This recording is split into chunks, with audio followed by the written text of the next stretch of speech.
আহ, সেই একই গন্ধ। পচা, এই বিড়ির প্যাকেটটা তোকে কে দিয়েছে? একটা বিড়িখোর বুড়ি। বিড়িখোর বুড়ি? তার মানে আমার মা। এটা এটা মায়ের হাতের তৈরি বিড়ি। একই বিড়ি অন্যজনও তৈরি করতে পারে।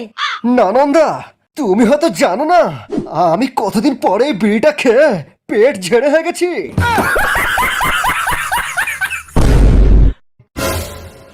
মা, মা, তুমি জানো যে আমি তোমার স্পেশাল বিড়ি ছাড়া কিছু খেতে পারি না মা। মা গো, আমাকে একবার একবার তোমার স্পেশাল বিড়িটা খেতে দাও মা। কতদিন আমার পায়খানা ক্লিয়ার হয়নি মা, একবার। মা, তুমি আর বাবা যখন হানিমুনে গিয়েছিলে তখন একটু খৈনি কিনতে গিয়ে আমার বাবা সিঁড়ি থেকে পা ফসকে পড়ে গিয়ে সেই জায়গায় চোট খেয়েছিল। এ কথা তুমি জানলে কেমন করে?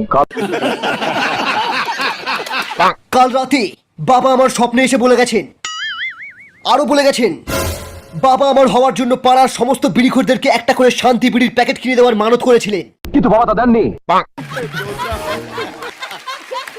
এখন এই বিড়িখোরগুলো আমাদেরকে শ্রাপ দিয়েছে, বলেছে এই রাজমহলে সবার পায়খানা বন্ধ হয়ে যাবে, বুকে গ্যাস উঠে সবাই মারা যাবে। সারাদিনে কটা বিমল খাস? আরে বিমল খেলে মনে হবে পৃথিবীর সব নেশা ছেড়ে দিই। আরে আমি তো হাত দিয়ে যাওয়ার আগেই 10-15 প্যাকেট মেরে দিই। বাবা, আমার বাইকে তেল শেষ হয়ে গেছে। কাল তো 50 টাকা দিলাম। 50 টাকা?